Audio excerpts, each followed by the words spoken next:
ஆண்டவரும் இரட்சகருமாகிய இயேசு கிறிஸ்துவின் இனிய நாமத்தில் இந்த காலை வேளையில் உங்களை வாழ்த்துகிறேன். இந்த வீடியோ கால் மூலமாக இந்த நாளில் உங்களை சந்திப்பதில் நான் மிகுந்த மகிழ்ச்சி அடைகிறேன். நாம் கண்களை மூடி நாம் ஜெபிப்போம். ஹல்லேலூயா. ஸ்தோத்திரம், ஸ்தோத்திரம், ஸ்தோத்திரம், ஸ்தோத்திரம், ஸ்தோத்திரம். ஆண்டவரே, உம்மை ஸ்தோத்தரிக்கிறோம். பரிசுத்த ஆவியானவரே, உம்மை ஸ்தோத்தரிக்கிறோம். மகிமையின் தேவனே, உம்மை நாங்கள் ஸ்தோத்தரிக்கிறோம். அற்புத தேவனே, உம்மை நாங்கள் ஸ்தோத்தரிக்கிறோம். ஒருவராயிருந்து பெரிய காரியங்களை செய்கிறவரே, உம்மை ஸ்தோத்தரிக்கிறோம், ஸ்தோத்தரிக்கிறோம், ஸ்தோத்தரிக்கிறோம். உங்க கிருபைதா என்னை தாங்குகின்றது, உங்க கிருபைதா என்னை நடத்துகின்றது, உங்க கிருபைதா என்னை தாங்குகின்றது, உங்க கிருபைதா என்னை நடத்துகின்றது. கிருபையே, கிருபையே, மாறாத நல்ல கிருபையே, கிருபையே, கிருபையே, மாறாத நல்ல கிருபையே, உங்க கிருபைதா என்னை தாங்குகின்றது, உங்க கிருபைதா என்னை நடத்துகின்றது. உடைக்கப்பட்ட நேரத்தில் எல்லாம் என்னை உருவாக்கின கிருபையே, உடைக்கப்பட்ட நேரத்தில் எல்லாம் என்னை உருவாக்கின கிருபையே, கிருபையே, கிருபையே, மாறாத நல்ல கிருபையே, கிருபையே, கிருபையே, மாறாத நல்ல கிருபையே, உங்க கிருபைதா என்னை தாங்குகின்றது, உங்க கிருபைதா என்னை நடத்துகின்றது, உங்க கிருபைதா என்னை தாங்குகின்றது, உங்க கிருபைதா என்னை நடத்துகின்றது. அல்லேலூயா, அல்லேலூயா. ஆண்டவரே, உம்மை ஸ்தோத்தரிக்கிறோம். பரிசுத்த ஆவியானவரே, உம்மை ஸ்தோத்தரிக்கிறோம். மகிமையின் தேவனே, உம்மை ஸ்தோத்தரிக்கிறோம். அற்புதரே, உம்மை ஸ்தோத்தரிக்கிறோம். அல்லேலூயா. அப்பா, எங்களோடு பேசும். இந்த நாள் இந்த வீடியோ கால் மூலமாக அடிமையோடு கலந்து கொண்டு இந்த வார்த்தையை கேட்டு இந்த ஜெபத்தில் இணைந்து என்னோடு கூட ஜெபிக்கிற ஒவ்வொரு குடும்பங்களையும் தேவனுடைய ஆசீர்வாதத்தின் கரம் இறங்கட்டும். கர்த்தர் ஒவ்வொருவரோடும் பேசும். அடிமை மறைத்து நீர் பேசும். நாங்கள் கேட்கிறோம். இயேசுவின் நாமத்தில் ஜெபிக்கிறோம் நல்ல பிதாவே. ஆமேன், ஆமேன். அல்லேலூயா. இந்த நாள் நம்முடைய வேதத்திலிருந்த தியானத்திற்காக சங்கீதங்களின் புஸ்தகம் 128ஆம் சங்கீதம் நீங்கள் 1வது வசனத்தில் வாசிக்கும் பொழுது, கர்த்தருக்கு பயந்து அவர் வழிகளில் நடக்கிறவன் எவனோ அவன் பாக்கியவான். கர்த்தருக்கு பயந்து அவர் வழிகளில் நடக்கிறவன் எவனோ அவன் பாக்கியவான். பாவ மன்னிப்பின் நிச்சயம் பெற்ற பாக்கியசாலிகளே, அடுத்து நீங்கள் செய்ய வேண்டியது என்ன தெரியுமா? பாவத்தில் மறுபடியும் விழாமல் உங்களை காத்து கொள்ள கர்த்தருக்கு பயந்து அவர் வழிகளில் நடக்க வேண்டும் என்று கர்த்தர் எதிர்பார்க்கிறார். ஒவ்வொரு தேவ பிள்ளையும் கர்த்தருக்கு நாம் பயந்து நடக்க வேண்டும் என்று கர்த்தர் எதிர்பார்க்கிறார். கர்த்தருக்கு பயப்படும் பயம் ஒருவரிடம் காணப்படும் என்றாலே அவர் கர்த்தரை பிரியப்படுத்தும் வழிகளில் நடப்பார் என்பதில் சந்தேகமே இல்லை. ஒருவர் கர்த்தருக்குள் பயப்படுகிற பயம் ஒருத்தருக்குள் காணப்படுமானால் அவர் கர்த்தரை பிரியப்படுத்தும் வழிகளில் நடப்பார் என்பது சந்தேகமே இல்லை. அவருடைய வழி எது என்று தெரிந்தால் தானே அவர் வழியில் நடக்க முடியும். சில சமயம் கர்த்தரின் வழிகளில் நடக்க நாம் பிரியப்பட்டும் அதை தெரிந்து கொள்ள முடியாமல் நாம் கலங்கி தவித்தும் தவறு செய்தும் நாம் காணப்படுகிறோம். சில நேரங்களில் நம்ம அங்கலாய்க்கிறோம், எல்லாம் தெரிஞ்சிட்டும் நான் தவறு செஞ்சிட்டேனே என்று சொல்லி அங்கலாய்க்கிறோம் அநேகர் உண்டு. ஆனால் வேதம் என்ன கூறுகிறது தெரியுமா? சங்கீதங்களின் புஸ்தகம் 32ஆம் சங்கீதம் நீங்கள் 8 பார்க்கும்போது, நான் உனக்கு போதித்து நீ நடக்க வேண்டிய வழியை உனக்கு நான் காட்டுவேன். நான் உனக்கு போதித்து நீ நடக்க வேண்டிய வழியை உனக்கு காட்டுவேன்.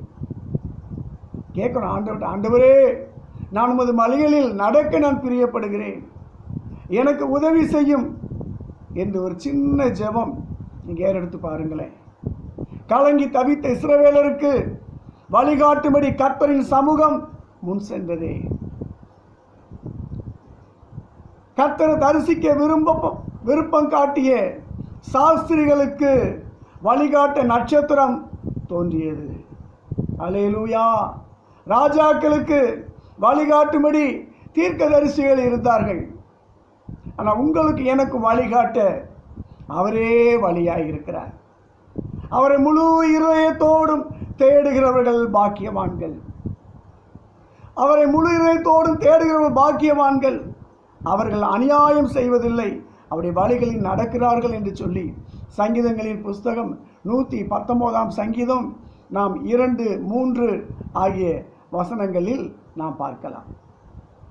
அவரை முழு இருதயத்தோடும் தேடும் பொழுது அவர் வழிகளில் நடக்கும்படியான கிருபையை தேவன் நமக்கு தருகிறார். பிரியமானவர்களே, இதை அறிந்து கொண்ட நீங்களும் நானும் அவரை முழு இருதயத்தோடு தேட நம்ம தாமதிக்க கூடாது. நம்ம கர்த்தருக்கு பயந்து நடக்க வேண்டுமா? கர்த்தருக்கு பயப்படுபவர்கள் பாக்கியசாலிகள். அவர்களுக்குள்ள தான் எத்தனையோ ஆசீர்வாதங்கள் தேவன் வைத்திருக்கிறார்.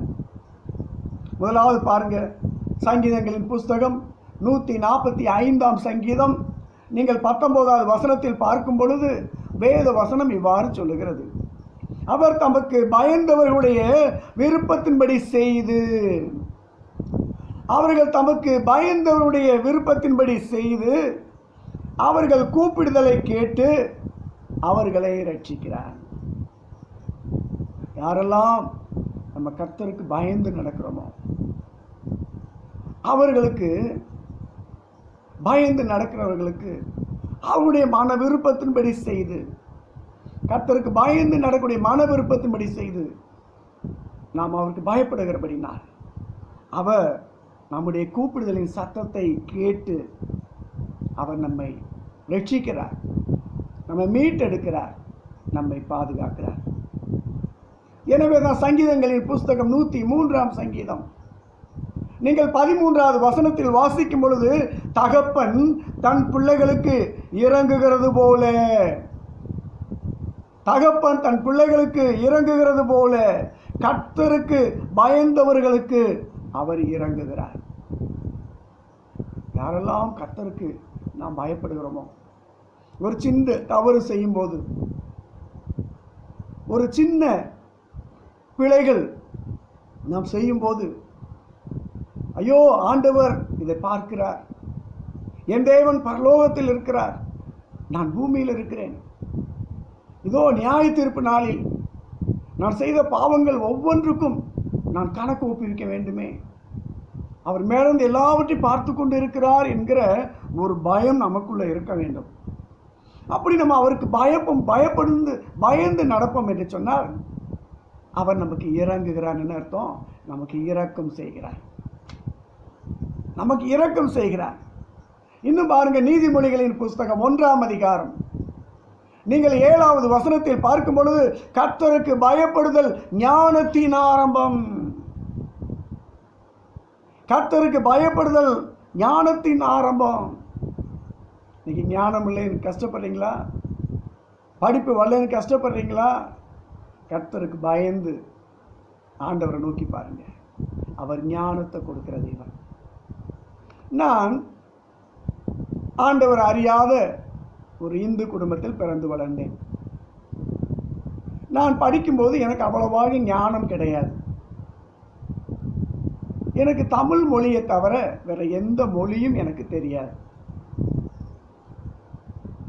நான் காருண்யா பொறியியல் கல்லூரியில் நான் வேலைக்கு சேர்ந்தபோது அந்த நாட்களில் ஆந்திராவில் உள்ள மக்கள் அந்த காருண்யா பொறியியல் கல்லூரியில் பிரின்சிபால்களாக, டெபுட்டி டைரக்டர்களாக, ஹெச்ஓடிகளாக, வார்டன்களாக 1989, 90, 91 வரை காணப்பட்டார்கள்.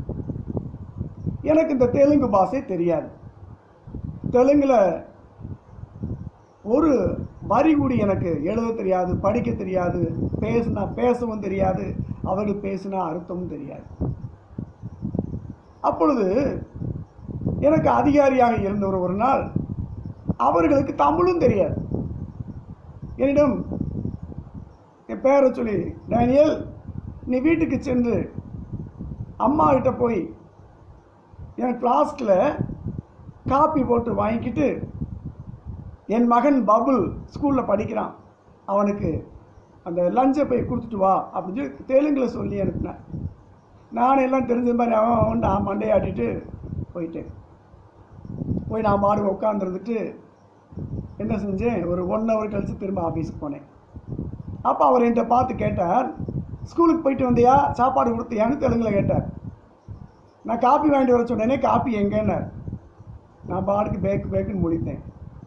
அப்போ அவர் என்ன சொன்னார், யூஸ்லெஸ் ஃபெல்லோ, நீ எதற்கு உபயோகமற்றவன் என்று என்னை திட்டினார். ஹெச்ஓடியாக இருப்பவருக்கு தமிழ் தெரியாது.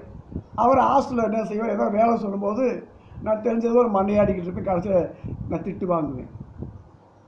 இப்படி ஒரு நாள் நான் ஆண்டவர்கிட்ட அழுதேன், ஆண்டவரே, இந்த தெலுங்கு பீப்புள் இங்கே இருக்கிறாங்களே, இந்த மக்களை நான் எப்படி சமாளிப்பது? நீ இந்த உலகத்தில் வந்தபோது ஒரே ஒரு மொழியைத்தான் நீ படைத்து, ஆனால் பாபேல் கோபுரத்தை கட்டும்போது பாஷைகளை தாறுமாறாக்கினீர்.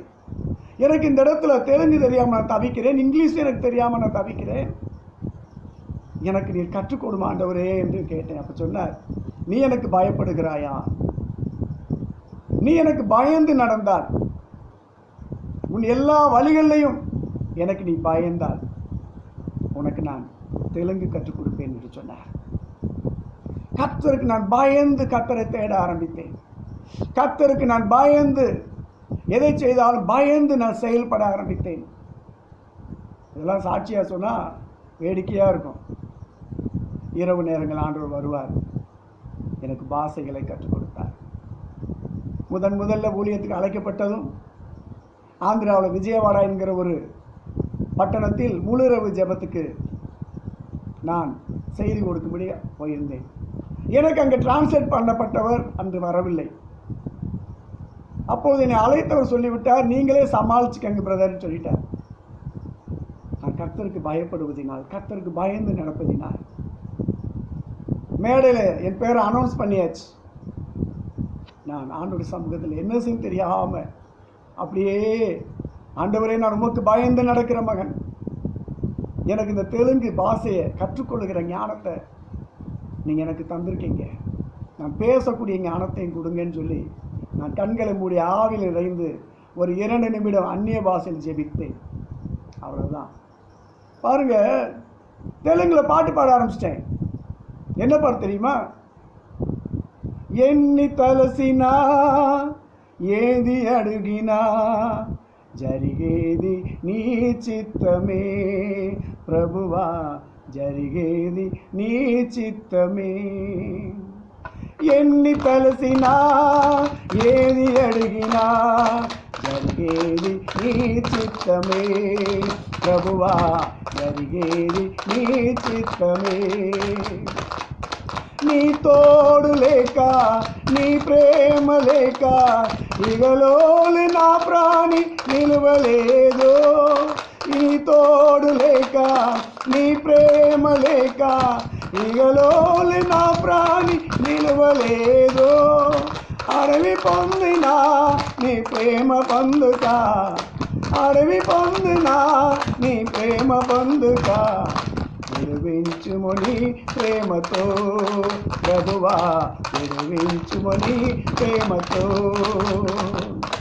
ఎన్ని తలసినా ఏది అడిగినా జరిగేది నీ చిత్తమే ప్రభువా జరిగేది నీ చిత్తమే నా ఇంటి దీపం నీవేను తెలిసి నా హృదయం నీ కొరక పదిలపరిచిని నా ఇంటి దీపం నీవేను తెలిసి నా హృదయం నీ కొరక పదిలపరిచిని ఆరిపోయినా నా వెలుగు దీపము ఆరిపోయినా నా వెలుగు దీపము వెలిగించుము నీ ప్రేమతో ప్రభువా వెలిగించుము నీ ప్రేమతో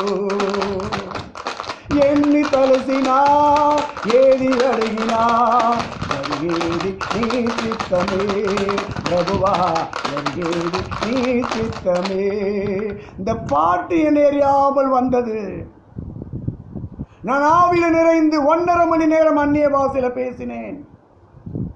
ஆனால் அந்த அந்நிய பாஷை அவர்களுக்கு தெலுங்கு மொழியில் நான் பிரசங்கம் பண்ணுவது போல் இருந்தது. கிட்டத்தட்ட 15,000 ஜனங்கள் அந்த முழுரவு கூட்டத்தில் கலந்து கொண்டார்கள். ஆயிரக்கணக்கான பேருக்கு அற்புதங்கள் நடந்தது. எனவே எனக்கு பாஷை தெரியல, எனக்கு ஞானம் இல்லைன்னு சொல்லி பயப்பட வேண்டாம். கர்த்தருக்கு பயப்படுதல் ஞானத்தின் ஆரம்பம். நாம் கர்த்தருக்கு பயந்து நடப்போம் என்று சொன்னால் எல்லா மொழிகளும் கற்றுக்கொள்ளலாம். இந்தோனேசியா போன போது இந்தோனேசியாவில் பேசினேன், இந்தோனேசியா லெட்டரை படித்தேன். இலங்கை சென்ற போது சிங்களம் படித்தேன். எனக்கு டிரான்ஸ்லேட் பண்ணவங்க தப்பு தப்பாக பண்ணுறாங்க நான் தெரிஞ்சு நான் அவங்களை திருத்தினேன். எல்லாம் ஆச்சரியப்பட்டேன். அவங்களுக்கு சிங்களம் தெரியுமா என்னை கேட்டாங்க. கன்னடத்தை தேவன் கற்றுக் கொடுத்தார். இன்னைக்கு எனக்கு 6 மொழிகள் சர்வசாதாரண பேச படிக்க எழுத எனக்கு எல்லா ஞானத்தை கொடுத்துருக்கிறார். காரணம் என்ன? நாம் கர்த்தருக்கு பயந்து நடக்க வேண்டும். இன்னும் பார்க்கும்போது நீதிமொழிகள் 10:27 சொல்லுகிறது, கர்த்தருக்கு பயப்படுதல் ஆயுசு நாட்களை பெருக பண்ணுமாம். கர்த்தருக்கு பயந்து நடக்கும்போது நமக்கு அகால மரணம் வருவதில்லை, நம்முடைய ஆயுசு நாட்கள் குறுகி போவதில்லை. ஆண்டவர் நமக்கு ஆயுசு நாட்கள் தேவன், அவர் கூட்டி கொடுக்கிறவராய் இருக்கிறார். பிரியமானவர்களே, இன்னும் பார்க்கும்போது அதே சங்கீதங்களின் புஸ்தகம் 34:9 சொல்லுகிறது, கர்த்தருக்கு பயந்தவர்களுக்கு குறை ஒன்றுமில்லை. ஒரு கணவன் மனைவி பிள்ளைகள் கர்த்தருக்கு பயந்து நடந்தால் அவருடைய குடும்பத்தில் ஒரு குறையும் இருக்காது, எந்த பற்றாக்குறையும் இருக்காது. நீதிமொழிகள் 14:26 சொல்லுகிறது, கர்த்தருக்கு பயப்படுகிறவனுக்கு திட நம்பிக்கை உண்டு. கர்த்தருக்கு பயப்படுகிறவனுக்கு திட நம்பிக்கை. என் தேவன் இந்த தேசத்தில் பஞ்சம் வந்தாலும் கொடிய கொள்ளை நோய் வந்தாலும் நான் நம்பி இருக்கிற தேவன் சர்வ வல்லமையுள்ள தேவன். அந்த தேவன் எங்களை பாதுகாப்பார், எங்களுக்கு உணவு உறைவிடம் தந்து எங்களை நடத்துவார். தேசம் அழுது புலம்பும், நாங்களோ கர்த்தருக்குள் மனமகிழ்ச்சியாக இருப்போம் என்று சொல்லி ஒரு திட நம்பிக்கை. என் தேவன் என் பிள்ளைகளோடு இருப்பார், என் கணவனோடு இருப்பார், என் மனைவியோடு இருப்பார், என் ஊழியத்தில் இருப்பார், என் பிஸ்னஸில் இருப்பார், என் குடும்பத்தில் இருப்பார், நான் செய்கிற வேலை ஸ்தலத்தில் அவர் என்னோடு கூட இருப்பார் என்கிற ஒரு திட நம்பிக்கை உண்டாகும். அதே நீதிமொழிகள் 14:27 வாசிக்கும் பொழுது, கர்த்தருக்கு பயப்படுதல் ஜீவ ஊற்று. நீங்களும் நானும் கர்த்தருக்கு பயந்து நடக்கும்போது ஆண்டவர் நமக்கு ஜீவ ஊற்றாக நம்மேல் கடந்து வந்து ஜீவனுள்ள நாள நம்பிக்கை பெருகும்படியாக அவர் நம்மை அபிஷேகம் பண்ணுகிறார். நீதிமொழிகள் 19:23 சொல்லுகிறது, கர்த்தருக்கு பயப்படுதல் ஜீவனுக்கு ஏதுவானது. கர்த்தருக்கு பயப்படுதல் ஜீவனுக்கு ஏதுவானது. எனவே தான் நீதிமொழிகள் 31:30 சொல்லுகிறது, கர்த்தருக்கு பயப்படுகிற ஸ்திரியே புகழப்படுவாள். பாருங்க, இவையெல்லாம் கர்த்தருக்கு பயப்படுகிற ஒவ்வொரு பாக்கியசாலியும் தன் வாழ்வில் தனி வாழ்வில் அனுபவிக்கும் நன்மைகள். நீ கைகளின் பிரயாசத்தை சாப்பிடுவாய், பாக்கியம் நன்மை உண்டாயிருக்கும் என்று சங்கீதம் 128:2 பார்க்கிறோம். சங்கீதம் 128:3 பார்க்கிறோம், உன் மனைவி கனிதரும் திராட்சை செடி, உன் பிள்ளைகள் ஒலிவ மரக்கன்றுகள். சங்கீதம் 128 2 6 வரை பார்க்கும்போது நீ உன் பிள்ளைகளின் பிள்ளைகளை காண்பாய். அல்லேலூயா. நீ கர்த்தருக்கு பயந்து நடந்தாய், எல்லா விதமான நன்மையும் பாக்கியம் உண்டாயிருக்கும். உன் கைகளின் பிரயாசத்தை நீ சாப்பிடுவாய். உன் மனைவி உன் வீட்டோரங்களில் இருக்கிற கனிதரும் திராட்சை கொடியை போல் இருப்பார். உன் பிள்ளைகள் ஒலிவ மர கன்றுகள் போல் இருப்பார்கள். நீ உன் பிள்ளைகளின் பிள்ளைகளை காண்பாய் என்று கர்த்தருக்கு பயப்படுகிறவனுக்கு ஆண்டவர் வாக்கு கொடுக்கிறார். அல்லேலூயா. பாருங்க பாப்பா, எத்தனை ஆசீர்வாதம் பாருங்க. இவையெல்லாம் கர்த்தருக்கு பயப்படுகிற ஒரு மனிதன் பெறும் குடும்பத்தின் ஆசீர்வாதங்கள். உங்கள் குடும்பத்தில் இந்த ஆசீர்வாதங்கள் குறைவுபடாமல் இருக்கிறதா? அல்லது என் பிரயாசத்தின் பலன் எனக்கு கிடைப்பதில்லை, என் மனைவி பிள்ளைகள் எனக்கு ஆசீர்வாதம் கிடைப்பதில்லை என்று நீங்கள் புலம்புகிறீர்களா? குடும்ப தலைவர்களே, கர்த்தர் உங்களை பார்த்துதான் சொல்லுகிறார். நீங்கள் கர்த்தருக்கு பயந்து அவர் வழிகளில் நடக்க தெரிந்திருப்பீர்கள் என்று சொன்னால் இந்த பாக்கியத்தை நீங்கள் அனுபவிப்பீர்கள். அல்லேலூயா, அல்லேலூயா. எனவே இன்று கர்த்தருக்கு பயப்படுவதால் வரக்கூடிய ஆசீர்வாதங்களை குறித்து நாம் பார்த்தோம். எனவே இனி வருகிற நாட்களில் நாம் எந்த அளவுக்கு நம் தேவனுக்கு பயப்படுகிறோமோ, கர்த்தருக்கு பயந்து நடக்கும்போது நமக்கு ஞானத்தை கொடுக்கிறார், நம்முடைய குறைவுகளை நிறைவாக்குகிறார், நம்முடைய மனைவியை திராட்சை செடியை போல மாற்றுகிறார், கனி தரக்கூடிய செடி, பிள்ளைகளை ஒலிவ மர கன்றுகளை போல உயர்த்துகிறார். நம் கைகளின் பிரயாசத்தை அவர் ஆசீர்வதிக்கிறார், நம்ம குடும்பத்தை ஆசீர்வதிக்கிறார். இன்று கர்த்தருக்கு பயப்படுவதால் வரும் ஆசீர்வாதத்தை நீங்கள் தெரிந்து கொண்டீர்கள் அல்லவா? அப்போ கர்த்தரின் வழிகளை கற்றுக்கொள்ளும்படி அவரையே நாம் முன்னிறுத்தி கொள்ள வேண்டும்.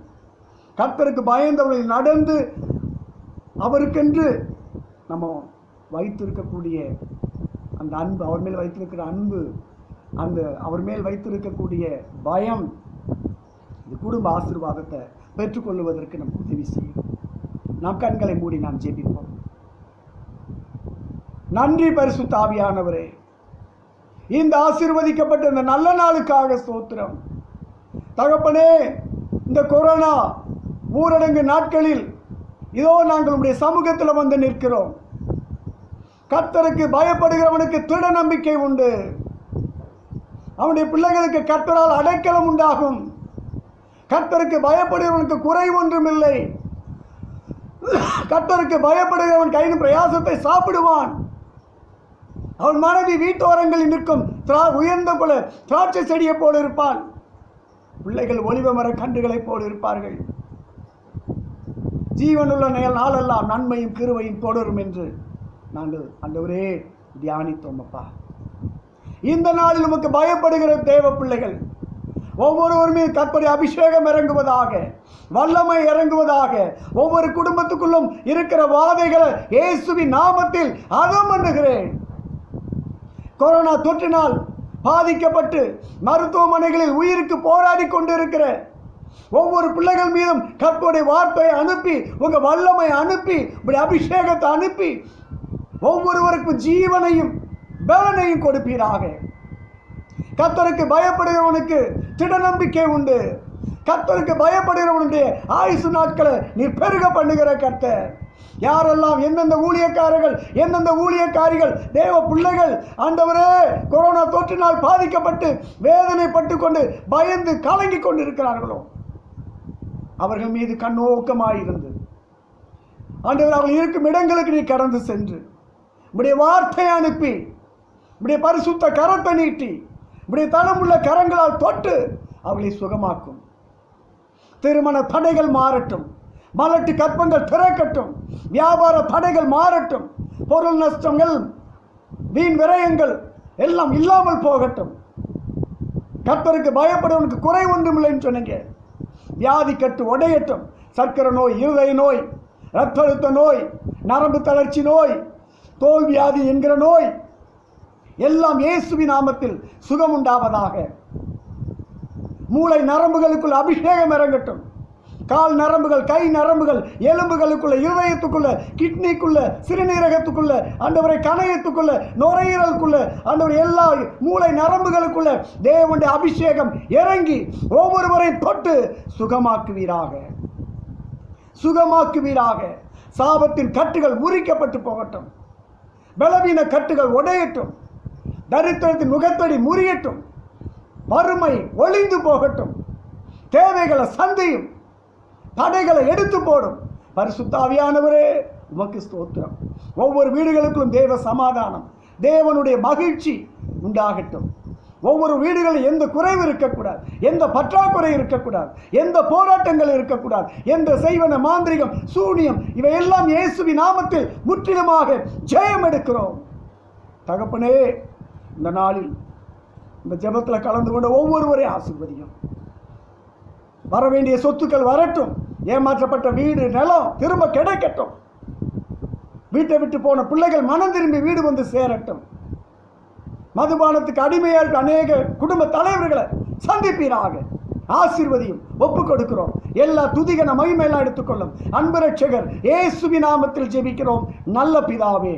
ஆமேன், ஆமேன். God bless you. கர்த்தர் உங்களை ஆசீர்வதிப்பாராக. மீண்டும் ஒரு நாள் உங்களை நான் சந்திக்கும் வரை இந்த நாளில் உங்களிடமிருந்து விடைபெற்றுக் கொள்கிறேன். God bless you. தேவன் தாம் அவருடைய கரம் உங்களோடு நித்தமும் உங்களை வழிநடத்தி, மகா வறட்சியான காலங்கள் வந்தாலும் உங்களை வற்றாத நீரூற்றை போல, நீர்ப்பாய்ச்சல் தோட்டத்தை போல தேவன் ஆசீர்வதித்து வழி நடத்துவாராக. ஆமேன், ஆமேன்.